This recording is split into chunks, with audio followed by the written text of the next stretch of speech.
Passamos ao secretário da mesa para que faça sua explanação e também a abertura das inscrições aos nossos palestrantes.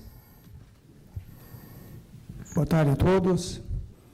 É um prazer ouvir pessoas gabaritadas no assunto. E eu queria rapidamente quebrar aqui o protocolo e saudar o vice-presidente da nossa federação, a Federação dos Contabilistas do Estado do Paraná, Paulino, que chegou agora há pouco, juntamente com o tesoureiro da nossa federação, as minhas saudações.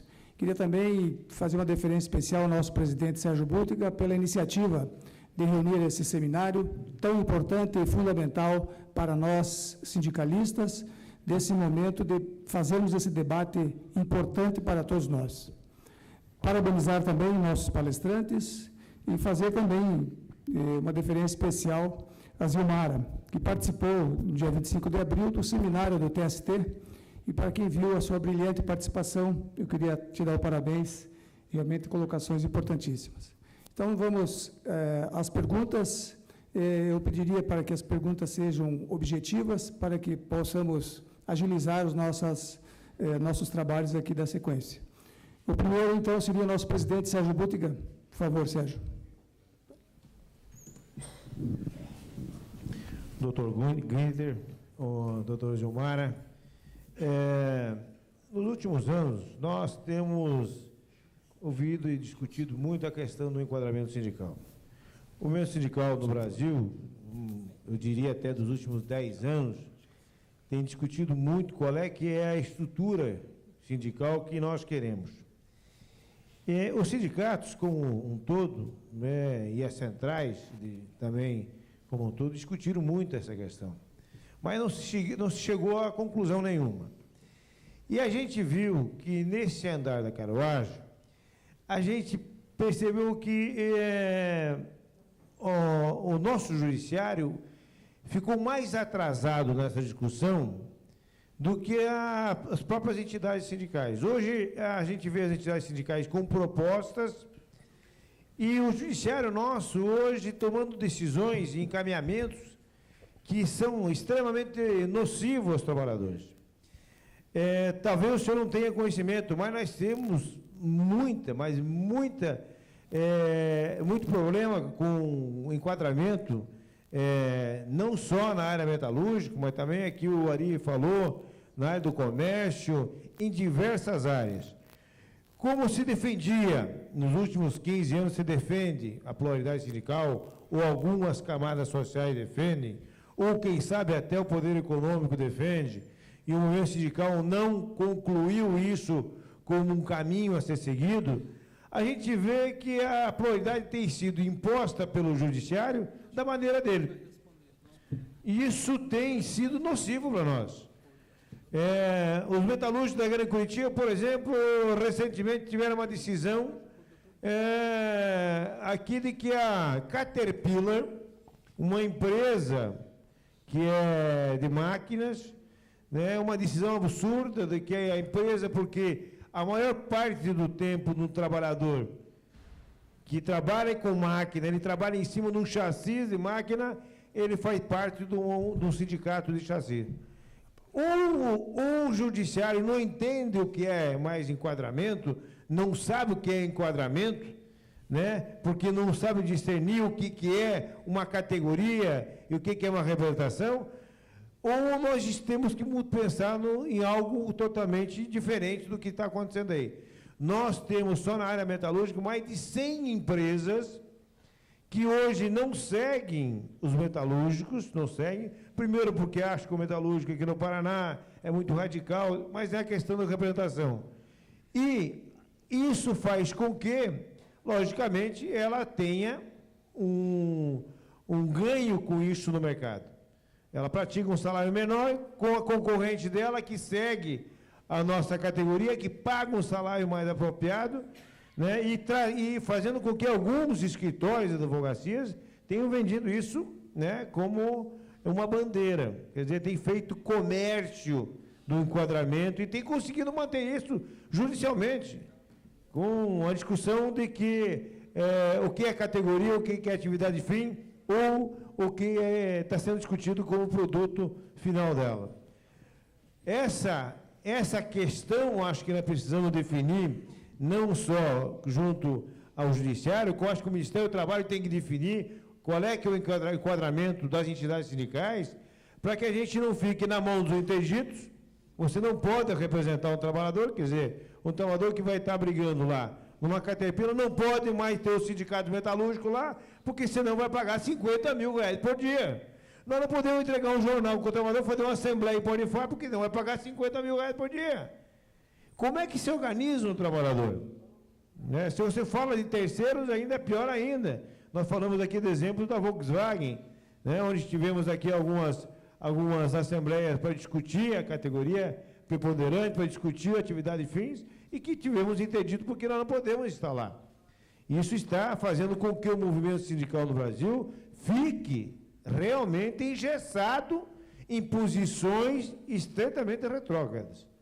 Nós estamos vivendo um momento que podemos perder uma oportunidade de realmente ter uma legislação mais moderna e uma relação mais moderna. Não estamos tendo isso.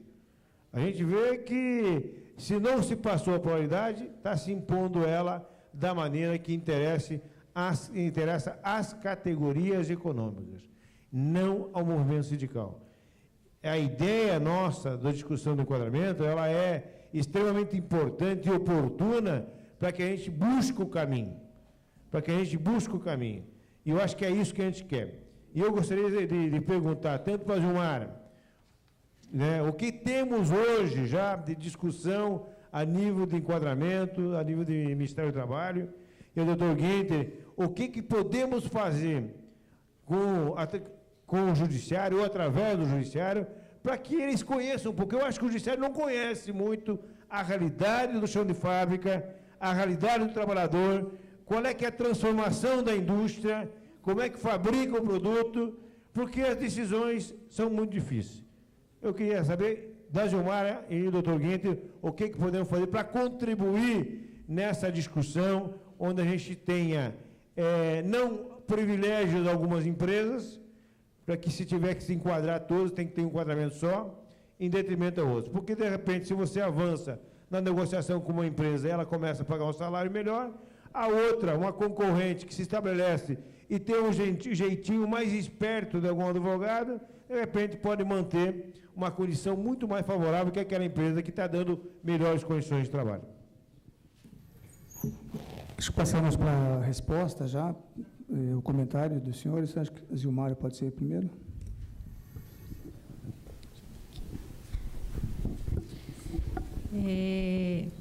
Dentro do que a gente tem hoje, há uma proposta que foi entregue para as centrais sindicais pelo Ministério do Trabalho de alteração do regramento de concessão de registro sindical. Então, seria a alteração da portaria 186. Nessa proposta que foi entregue, o que dispõe o artigo 14 dessa proposta é de que a Secretaria de Relações de Trabalho organizará uma tabela de categorias que contenham as categorias que guardam consonância com a definição legal para fins de organização sindical. O que hoje o Ministério do Trabalho detém, de fato, é um pouco distante daquilo que o Sérgio está propondo aqui. Por quê? Porque se partiu do princípio de que, como a representação, como o enquadramento deve se dar pela atividade preponderante, então, como categoria econômica dominando o enquadramento laboral, o norte que se partiu de lá foi do CNAE. Então, foi da codificação das atividades econômicas, e que o CNAE, agora, recentemente, o 2.1, ele veio acrescentar como codificação das atividades econômicas um leque absurdo.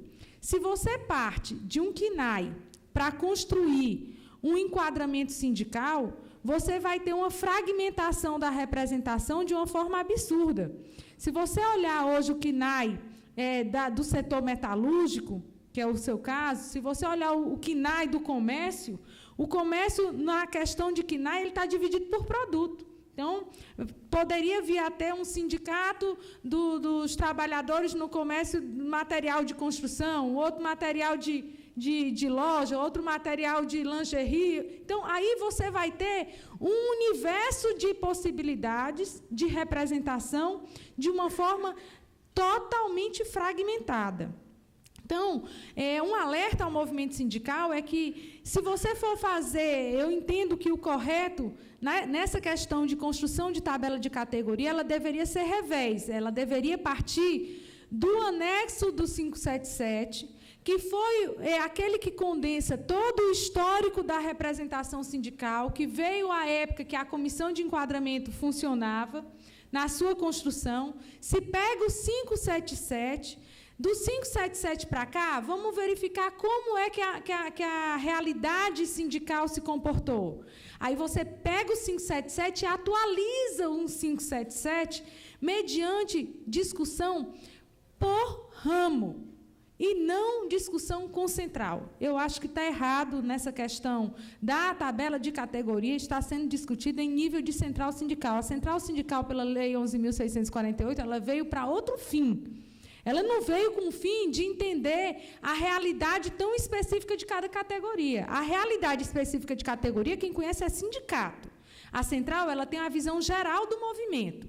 A central, ela deve vir como assessoria nessas discussões para poder chegar a uma concordância global, a uma visão global do movimento sindical. Então, eu entendo que deveria ser revés, deveria partir do 577, sim. O papel que tem que ser olhado é de que, querendo ou não, funcionando ou não, nós temos uma organização sindical que deve primar pela unicidade sindical, uma unicidade sindical que é pautada na representação por categoria, categoria essa que realmente não tem uma definição concreta, não há definição concreta para a categoria, e essa definição concreta ela deve partir dos interessados, da base, para poder se construir. Então, eu acho que o movimento sindical, por ramo, deveria se organizar e apresentar ao Ministério do Trabalho uma proposta daquilo que ele entende que é a tabela ideal para a vida. Tabela essa que a gente sabe que vai ter que ficar sujeita a alterações constantes. A gente acabou de citar aqui, há menos de um mês saiu uma legislação que altera a representação sindical. Essa representação sindical, estando dentro de uma tabela, dentro de uma codificação, nós vamos evitar o quê? Hoje nós temos diversas formas de dizer que representamos os mesmos trabalhadores.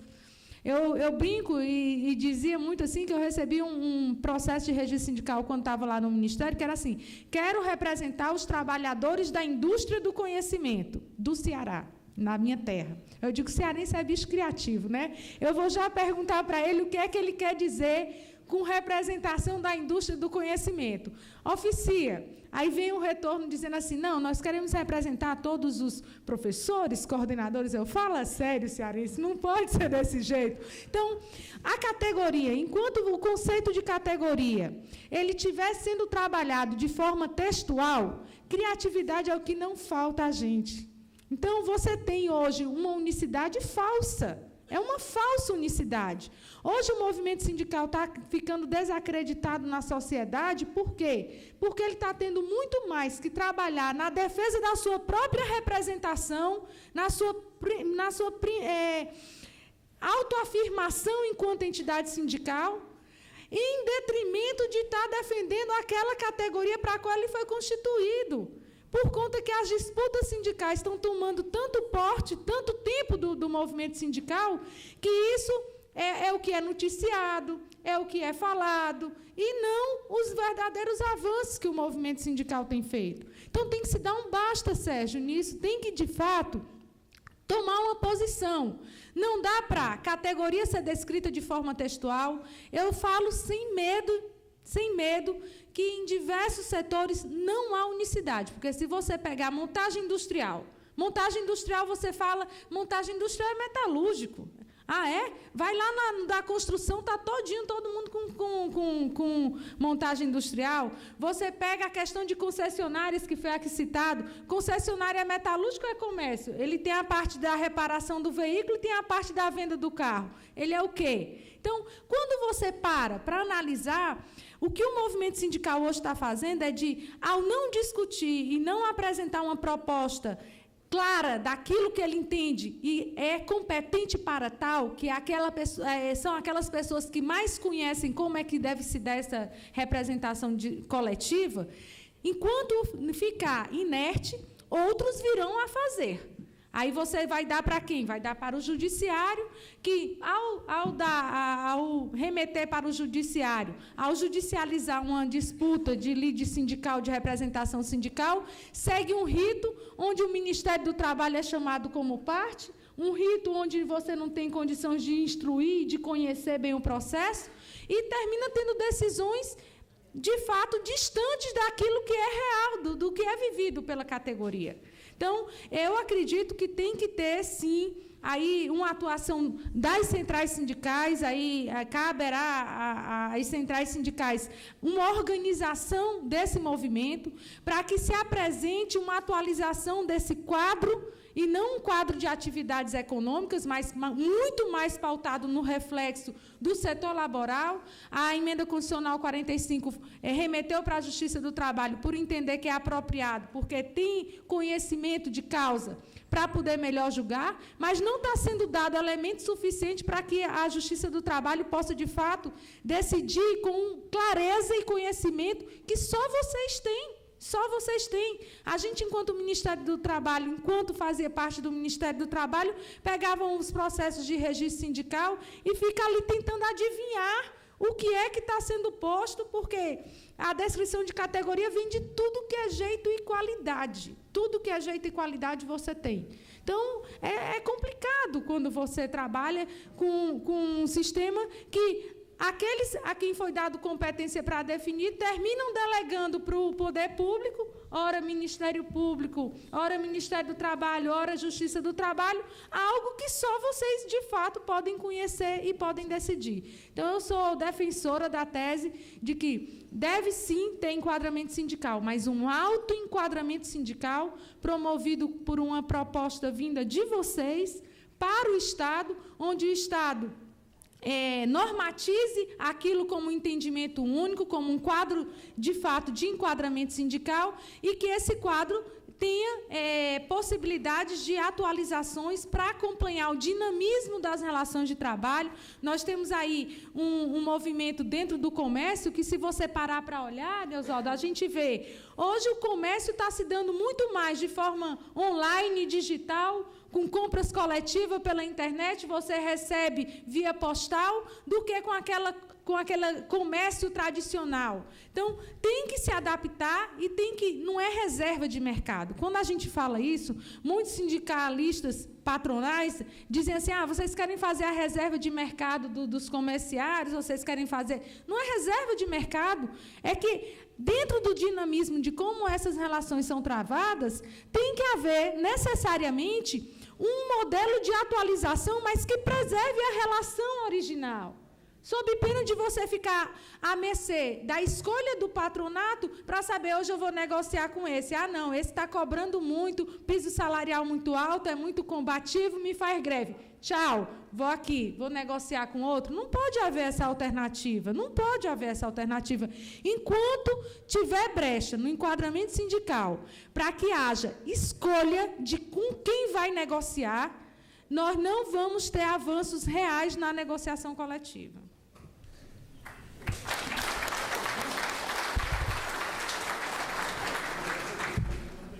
Lembrando que o enquadramento fica sob a responsabilidade de nós, contadores, que temos que fazer esse enquadramento. Dr. Guinter.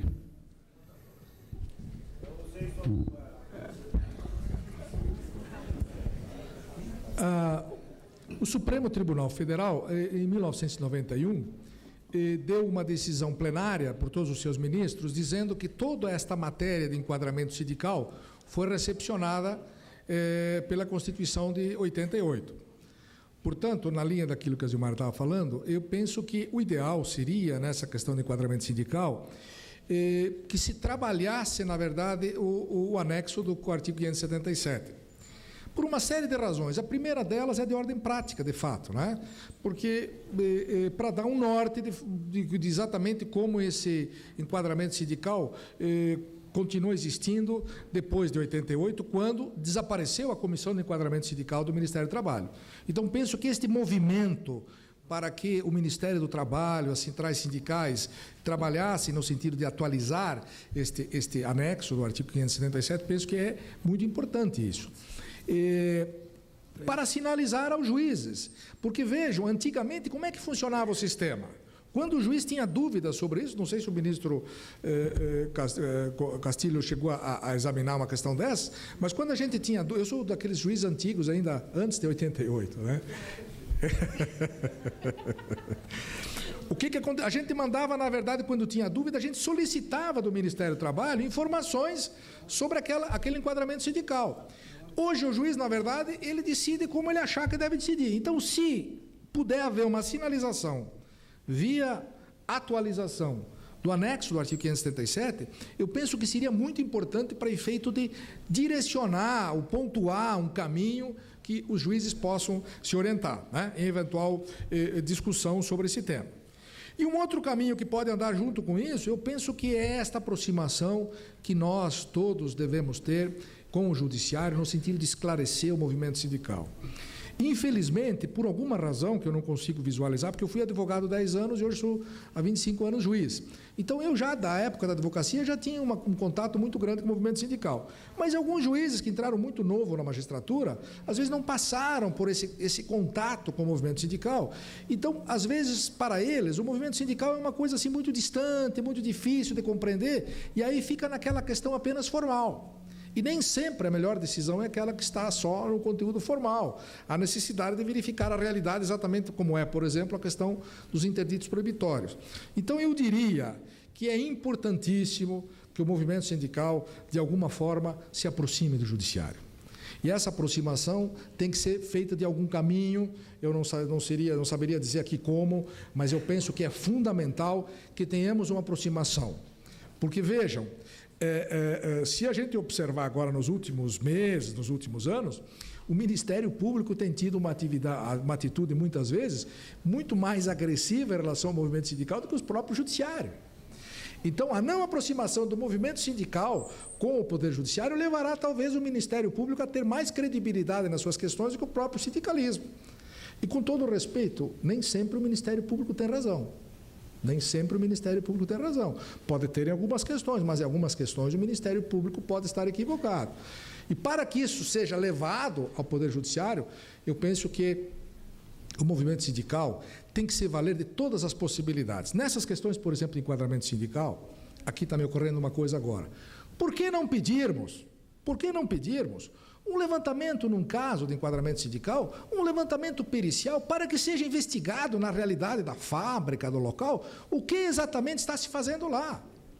Tem a possibilidade de se utilizar esse artigo que o ministro Arnaldo Susequinde, um dos criadores da CLT, ele invoca sempre o 581, parágrafo 2º da CLT, onde diz o que é atividade preponderante, embora não esteja localizado no capítulo do enquadramento sindical, está localizado no capítulo da contribuição sindical. E está lá uma definição do que é atividade preponderante, e que diz assim: entende-se por atividade preponderante o que caracterizar a unidade do produto, operação ou objetivo final, para cuja obtenção todas as demais atividades convirjam exclusivamente em regime de conexão funcional. É uma complicação essa frase, mas está lá na lei, e daí o ministro Susequinde disse: haverá atividade preponderante se todos os estabelecimentos ou setores da empresa operarem integrados e exclusivamente para a obtenção de determinado bem ou serviço. Nessa questão do exemplo aí, por exemplo, o que faz uma indústria de trator, que fabrica tratores? Tudo está convergindo para fabricar o trator. Ou não? Então, parece-me que é essencial que tenhamos uma preocupação em sensibilizar, essa é a palavra, sensibilizar o Poder Judiciário para as questões sindicais coletivas. Porque o grande problema do Judiciário, o ministro Castilho já falou isso muitas e muitas vezes, o grande problema nosso é a preocupação com o indivíduo e não com o coletivo. A preocupação é resolver questões específicas e não questões que envolvam um princípio de solidariedade. E não há nada mais solidário do que o movimento sindical. Porque a preocupação do dirigente sindical não é para resolver o problema dele, é para resolver o problema da categoria, os trabalhadores que estão envolvidos naquele problema.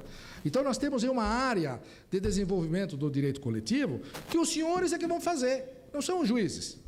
Porque os juízes não movimentam o processo, quem movimenta o processo são os senhores. Os juízes, eles decidem, mas a decisão deles está sujeita a outras e outras e outras e outras. Então, os senhores e senhoras é que vão criar o direito coletivo através das suas postulações. E penso que o enquadramento sindical, nesses dois movimentos, como aquele sugerido pela Zilmara, de fazer uma perspectiva, um caminho lá pelo Ministério do Trabalho, que possa ser uma atualização do 577, do anexo do 577, e, no movimento concomitante, traduzir perante o judiciário as dificuldades do enquadramento através de perícias, fotografias, visitas ao juiz, ou seja, o sindicato tem que fazer aquilo que os patrões fazem, tem que visitar o juiz, conversar com o juiz, verificar, apresentar, porque este não é só o papel do advogado, o advogado sozinho não pode fazer milagre, né, doutor Lapo? Pode. Eu, pelo menos na minha época, nunca fiz milagre, não sei se o senhor já está conseguindo fazer. Mas o dirigente sindical, penso que ele deve se dirigir ao judiciário para explicar a importância daquela decisão, as dificuldades. Veja, isso faz parte de um processo democrático. Isso faz parte de um processo democrático. Ninguém vai lá comprar o juiz. O que se vai fazer é argumentar ao juiz e dizer que o sindicato tem razão. Mas não dizer assim, dizer através de fundamentos. E penso que este é o grande caminho, não só para essa questão, mas para a questão dos interditos proibitórios. Eu tive numa reunião a semana passada, retrasada, em João Pessoa, eu estava reunindo lá uma coletividade grande de sindicalistas, e eles me perguntaram assim, mas o pessoal vai lá falar com o juiz com o interdito proibitório. E por que os senhores não vão falar com o juiz? Mas a gente tem receio de falar com o juiz. Bom, aí se tem receio de falar com o juiz, quem chega lá e diz que a greve está acontecendo, que vai trazer problema para a cidade, que vai impedir os alunos de ir para a escola, que vai trazer algazarra e tal, o juiz dá a liminar. E o sindicato não fala nada. Quando nem a greve existiu, existem muitos e muitos interditos proibitórios que são dados sem sequer a Assembleia Geral de Paralisação. Porque não se manifesta a vontade do sindicato perante a vontade de uma atividade econômica que muitas vezes ela é extremamente poderosa no sentido de antecipar-se a questões que podem eventualmente trazer conflitos. É isso, presidente.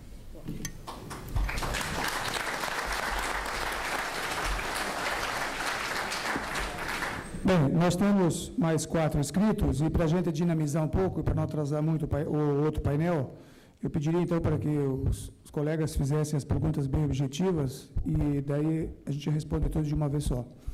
A palavra está com o Gilson, dos Sindicatos Metalúrgicos. Boa tarde a todos. Primeiramente, na resposta da doutora Zilmara ali, fica flagrante o fato de que muitas vezes na discussão o último lado envolvido ou o último lado que é ouvido é justamente o que mais importa, né? Porque o trabalhador não entra de fato muito nesse contexto, né? Nós temos vivido essa situação aqui. Só que o Dr. Guinter, a exemplo do Dr. Douglas de manhã cedo, falou sobre buscar as instâncias internacionais também. E eu achei bastante interessante essa forma de buscar apoio na nossa luta. Só que não está bem claro como é que isso pode ser feito, em que isso pode, de que maneira isso poderia ser feito, doutor? Doutor, vou fazer as outras perguntas e a gente responde no final. Sebastião de Londrina, por favor. Sindicato dos Metalúrgicos de Londrina.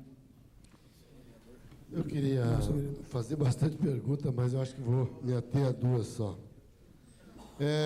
Zilmara, o Ministério do Trabalho funciona porque já faz uns 6 ou 7 anos que a gente fez uma reunião aqui no Ministério do Trabalho para uma extensão de base e isso está parado em Brasília até hoje. Não sei como é que está.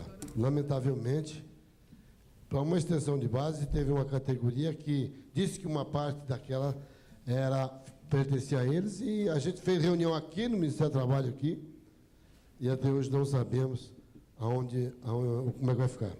Outra coisa também, fazer proposta e apresentar a quem? Uma proposta de enquadramento sindical, uma proposta para resolver essa situação que nós estamos discutindo aqui. Entregar para o Ministério do Trabalho, entregar para o Judiciário, entregar para os deputados, entregar para quem? Porque a gente já faz, acho que já faz muitos anos que a Central Sindical, inclusive a Central Sindical Força Sindical, fez um trabalho e apresentou, há tempo atrás, no conselho, né, aquele conselho foi criado, né, e que até hoje não temos nada daquilo, parece que foi feito só para 14 ou 19 categorias, a senhora deve lembrar disso. E a gente não é que o movimento sindical está parado, esperando as coisas acontecer, é que a gente faz as coisas e não tem para onde entregar, não tem para onde, o que fazer. Essa é uma das situações, eu teria mais, mas eu vou parar por aqui, porque tem muitas coisas que eu queria perguntar, mas eu acho que essas duas estão. Obrigado. A última pergunta, então, o Wilson Bill. Bem, a doutora Zilmara falou, e o doutor Ginter falou no assunto, inclusive o senhor Ari Osvaldo também tocou no assunto, é a questão de concessionária, que nos aflige também.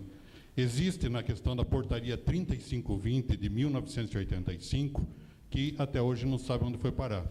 A concessionária é um caso à parte. Ela tem o 5DIV, que representa os veículos novos, tem a parte de peças e veículos usados, que é os 5 peças, que está no comércio, e teria a reparação de veículos, que seria uma quarta categoria, que ela não reconhece. Tem tanto a parte laboral como o patronal, que ela não reconhece e está recolhendo para o Sindicato do Comércio, que está induzindo ao erro a questão de passivos com o próprio funcionário na parte de metal mecânica, que é a parte da reparação de veículos. Como o desafio que o senhor levantou de levantar uma portaria, seria uma portaria interessante para levantar, ver o que aconteceu com essa portaria que sumiu. Acabou. Agradecemos aos secretários sobre as inscrições e também as perguntas, que foram bastante pertinentes, mas passamos agora a resposta, né? E depois o final desse painel. Passamos a primeira, Zilmara. Pode ser, Zilmara? Pode? Primeiro De todas as falas que a gente escuta aqui, eu gostaria só de fazer uma ressalva quando o Ginter falou de que o ministro Luciano é unanimidade dentro da magistratura. Eu digo que não é só dentro da magistratura. E digo isso por conta da profunda admiração que tenho pela atuação dele, tanto como magistrado, como pessoa preocupada com os movimentos sociais. Logo que chegamos lá no Ministério do Trabalho, o ministro Luciano estava na função de ministro corregedor. E fomos conversar com o ministro Luciano, logo após a emenda constitucional 45, para ver de que forma é que nós poderíamos fazer uma aproximação do movimento sindical, do Ministério do Trabalho e da Justiça do Trabalho. E o ministro Luciano disse assim, isso é de extrema necessidade, isso aqui urge, a gente tem que sair fazendo uma aproximação, porque o magistrado ele fica muito distante desse tema, precisamos nos aproximar nesse sentido. E foi pioneiro no sentido de sempre bater nessa tecla. Por onde ele passava, ele dizia, é preciso que a magistratura esteja próxima do movimento sindical, que o Ministério do Trabalho esteja também presente. Então, quanto à solução dada por ele à época, hoje estamos aqui repetindo e vendo que essa necessidade é sem dúvida, uma saída, uma solução para que nós tenhamos melhores resultados. Quanto à questão da coletividade, a gente precisa fazer alguma coisa, o movimento sindical, as pessoas que gostam da temática da coletividade, para se mudar a cultura do brasileiro, a cultura nossa, quando a gente trata de questões coletivas. Hoje, o individual está preponderando ao coletivo. A Justiça do Trabalho, ela é acostumada a julgar direitos individuais e não direitos coletivos. Você vê a seção especializada em dissídios individuais, a seção especializada... Não, tem que haver uma maior difusão dessa necessidade coletiva. Nós temos que colocar nos bancos escolares, nós temos que...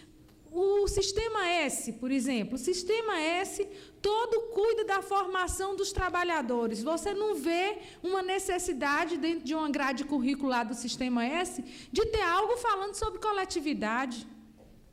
Era de fundamental importância que dentro da formação do trabalhador, se ali tem uma formação de um trabalhador, seja necessário que naquela grade curricular, seja do Sistema S, seja do Pronatec, seja de qualquer programa de formação voltado para o trabalhador, tenha inserido ali um estudo, um momento de reflexão e de despertar pela coletividade, para poder a gente começar a mudar a cultura. Muita gente fala, porque o movimento sindical hoje está fragilizado. Está fragilizado por falta de participação popular, por falta de uma participação nas assembleias. Se faz assembleia, pouca gente participa. Então, esse tipo de mudança de cultura, de incentivo pela coletividade, tem que ser, de fato, implementada, e é uma outra linha que eu acho que o movimento sindical pode seguir, é desse da formação do trabalhador, já dado pelos canais já institucionalizados, para que ali tenha, sim, uma reflexão pela atuação, pela importância do movimento sindical. O movimento sindical tem que estar ali presente desde a formação do trabalhador, mostrando a importância do sindicato, para que quando ele chegue no chão de fábrica, ele, de repente, ele saiba a quem se dirigir, a quem procurar. E pega um gancho para dizer, a quem entrega essas propostas? Esse Ministério do Trabalho funciona ou não funciona? Eu fico numa situação um tanto quanto delicada, porque... Até maio eu estava no Ministério do Trabalho, hoje eu já não estou mais, não faço mais parte do quadro do Ministério do Trabalho, mas eu digo o seguinte, o Ministério do Trabalho funciona, ele tenta funcionar, ele hoje está totalmente esfacelado, ele está totalmente desfalcado. Eu olho para o Ministério do Trabalho e vejo o Ministério do Trabalho de 10 anos atrás, onde ele tinha uma fundamental importância no diálogo social, onde o Ministério do Trabalho, de fato, tinha condições de fazer. E hoje você vê, eu vou dar um exemplo, eu cheguei na Secretaria de Relações de Trabalho, em 2003, quando cheguei na secretaria para trabalhar lá, nós tínhamos mais de 200 servidores só para cuidar das relações coletivas, só para isso.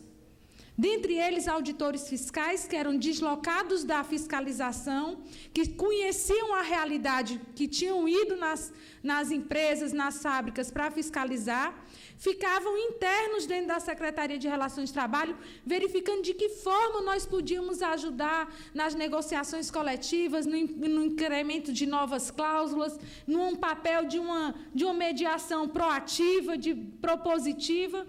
Quando eu saí da Secretaria de Relações de Trabalho, nós tínhamos menos de 70 servidores, inclusive estagiários, 70, quando eu falo, é entre estagiários, terceirizados e tudo mais.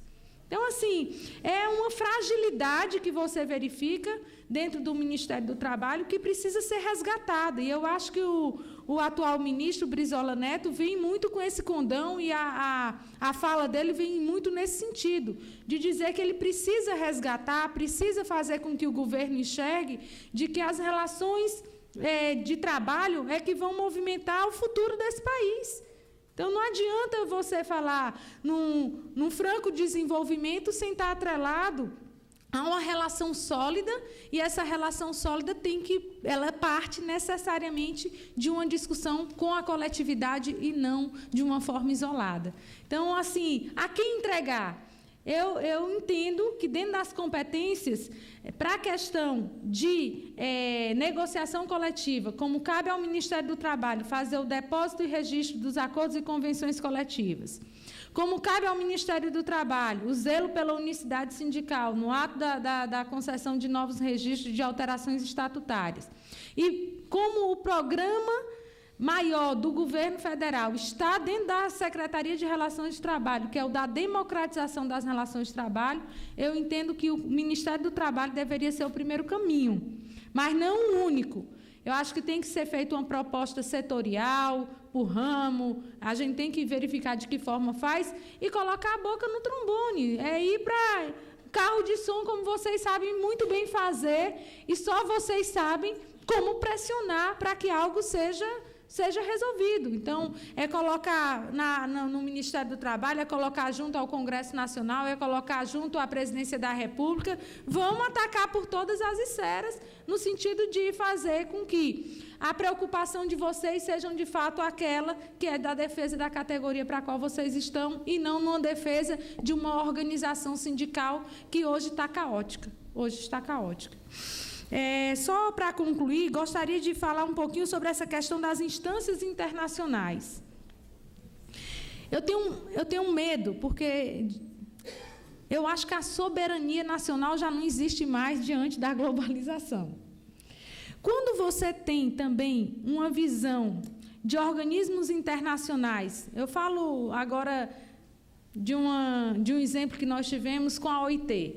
A OIT, quando a gente ratificou a Convenção 151, que tratava da negociação coletiva no setor público, ela diz, olha, eu vou ter que ratificar, vou aceitar o depósito dessa convenção aqui, mas tem uma ressalva, a ressalva de que vocês não têm a liberdade sindical estabelecida no Ministério do Trabalho. Eu tenho a ressalva de que vocês ainda têm a unicidade sindical e a contribuição sindical obrigatória, e que, por essa razão, eu não entendo que vocês cumpram integralmente os preceitos aqui defendidos por essa organização internacional. Então, a busca por organismos internacionais, ela é válida, sem dúvida, no sentido de trazer pressões.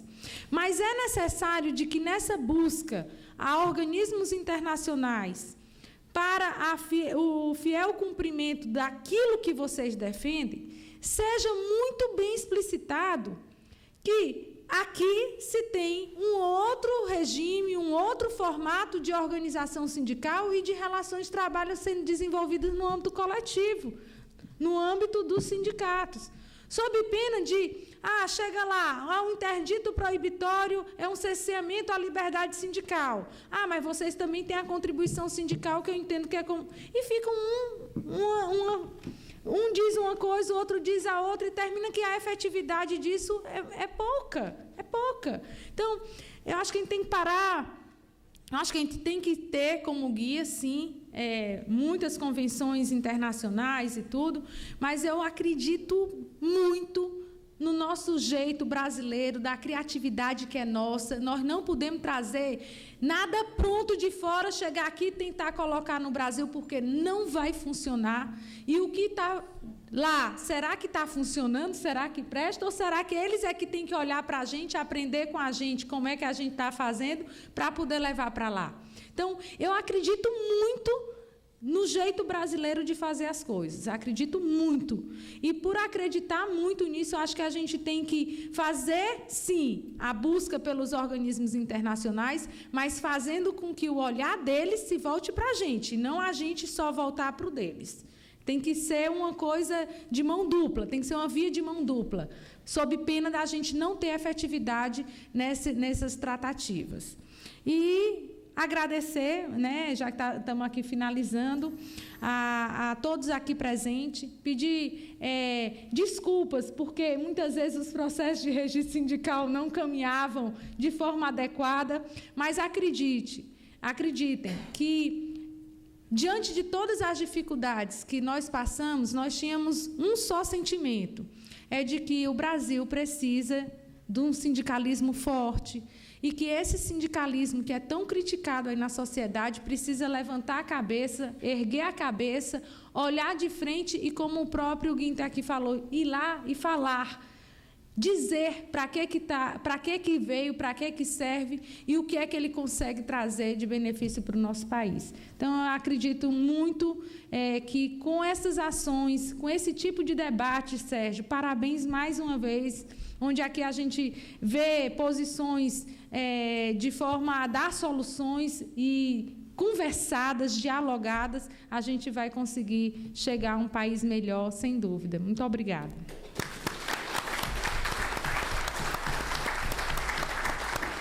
Eu não falei da portaria. Estimulada pela Silmara, a doutora Silmara. Me dê só um minutinho, eu não falei da portaria das concessionárias.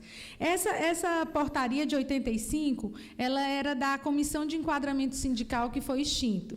Logo após 88, nós tivemos ações, eu não recordo agora o número da ação, sei que ela é de 92, mas eu vou fazer a consulta e depois posso enviar. Essa determinação judicial veio no sentido de que o Ministério do Trabalho se abstenha de fazer a utilização das portarias de enquadramento sindical anteriores a 88, sob pena de estar procedendo a um enquadramento enviesado da forma como foi feito.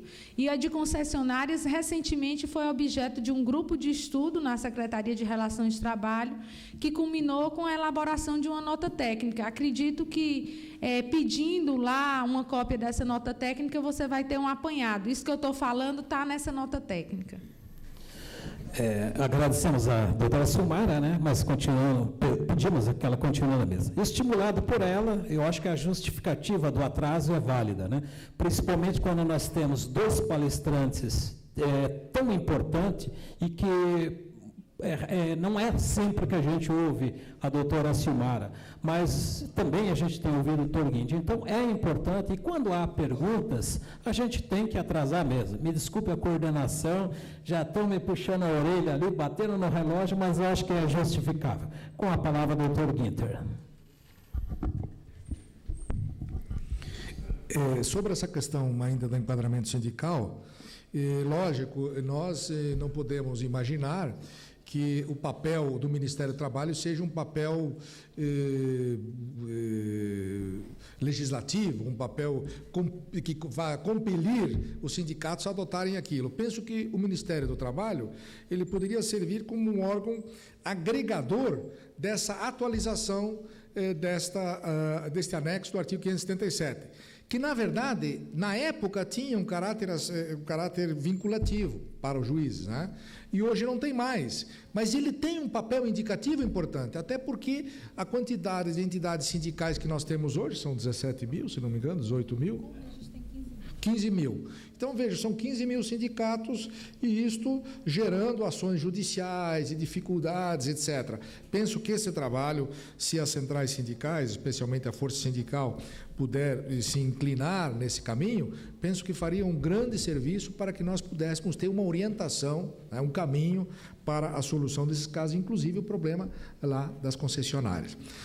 Eu vou só me deter numa questão que penso que é interessante apresentar alguns argumentos, essa questão internacional.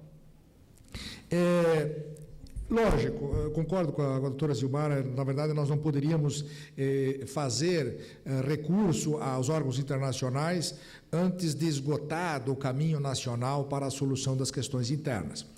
Mas desde que uma questão seja julgada de uma forma antissindical no primeiro grau, no Tribunal Regional do Trabalho, no Tribunal Superior do Trabalho e, eventualmente, no Supremo Tribunal Federal, penso que só resta ao movimento sindical um caminho, que é o recurso ao Comitê de Liberdade Sindical da OIT.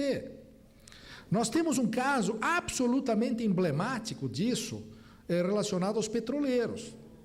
Os petroleiros fizeram uma greve nacional, greve esta que foi feita porque o presidente Itamar Franco tinha feito um acordo para os reajustes e uma série de vantagens que tinham sido fixadas, acertadas com os petroleiros, e depois, na hora H, recuou, os petroleiros fizeram a greve, foi uma greve muito intensa, faltou gás de cozinha, não me recordo agora exatamente o ano, mas foi na época que o presidente Itamar Franco presidia o Brasil.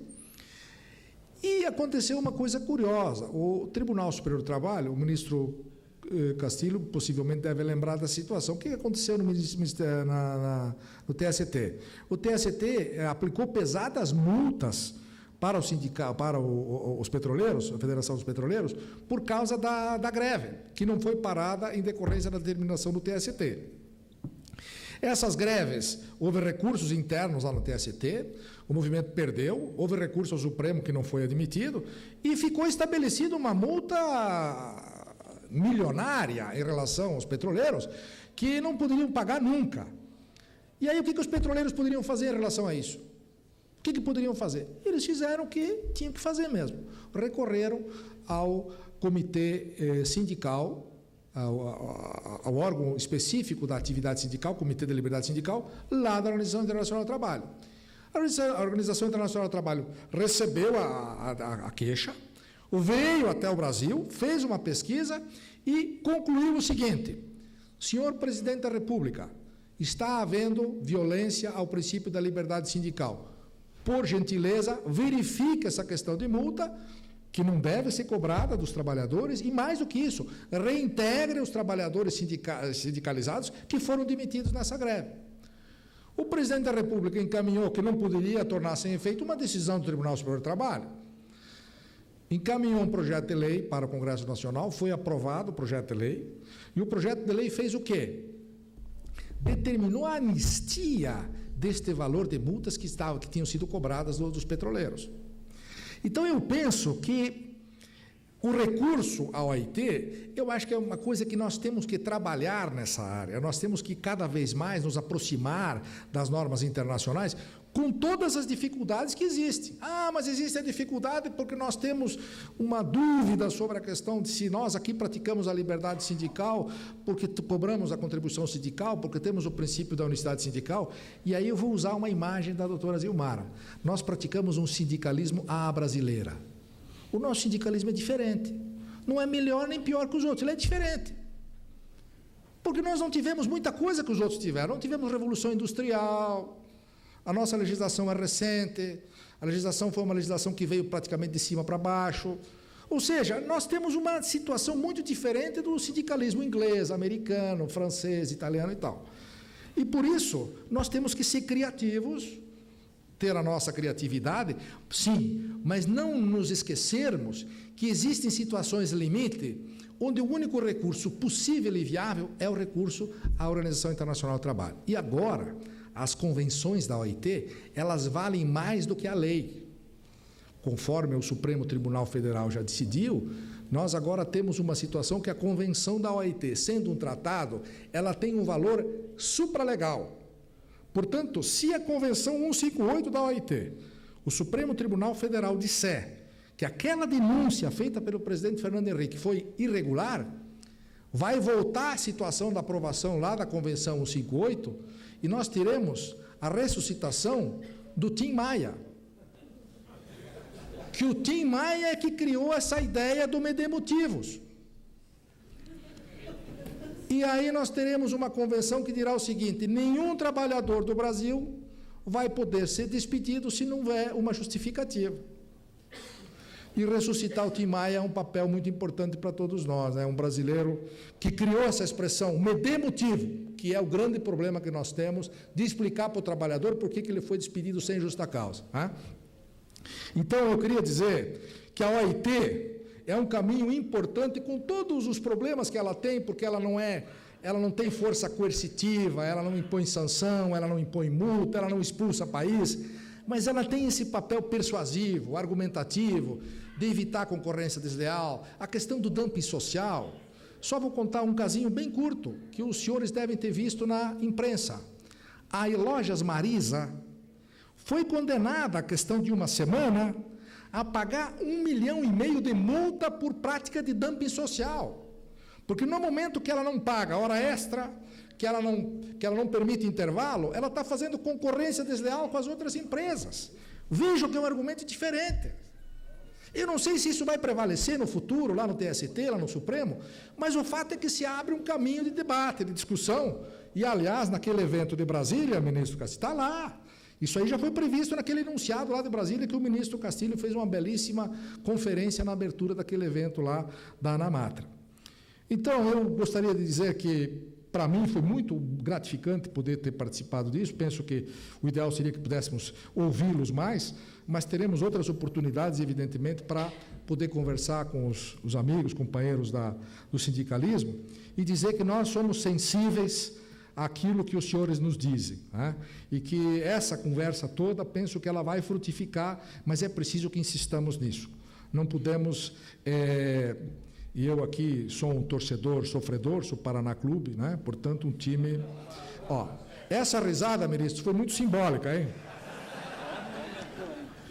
Essa risada foi muito simbólica. Então, se eu torço com o Paulá, tem um paranista lá no fundo, ó. Talvez... Ó.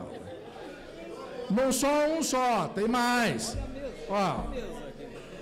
Isso significa que já está dando mais do que uma Kombi. Sempre dizem que o Paraná Clube é uma Kombi. Eu acho que já dá umas 2 ou 3. Só aqui. Quem torceu para o Paraná Clube o ano passado e continua torcendo é um símbolo do sindicalismo do futuro. Muito obrigado.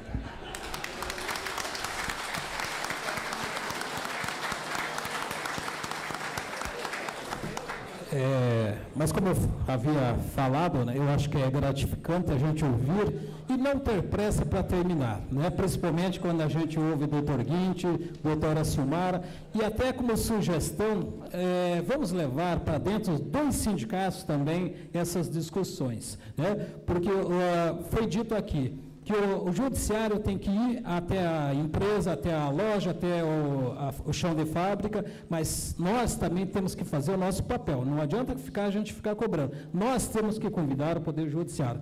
Me lembro muito bem, nós tínhamos um juiz falecido, doutor Roberto Dalla Barba. Faleceu, inclusive, num acidente de trânsito com uma moto. Ele era motoqueiro nos finais de semana. Mas ele fazia assim, eu trabalhei com ele durante 1 ano, mais ou menos, que houve uma vagância lá como juiz classista, e eu participei com o doutor Roberto Dalla Barba. E ele interrompia as audiências e ia até a fábrica. Nós cansamos de fazer isso na Bosch, em outras empresas. Ele interrompia a audiência, suspendia as demais e nós íamos até o local, o fato. Porque não adiantava, principalmente quando eu tinha dúvida, não adiantava falar, ele queria ver a realidade. Então, eu tenho saudades, ele era bastante criticado, muitas vezes, pelas suas atitudes, mas eu tenho saudades também do Dr. Roberto Dalla Barba. Eu ia sair triste daqui se não ouvisse um poema que normalmente o Dr. Guinte recita a todos. Mas hoje eu saio contente, eu saio feliz, porque ele lembrou uma música onde existe um poema que é do Dr. Tim. Então, uma salva de palma mais uma vez o nosso palestrante e agradecer a presença de todos.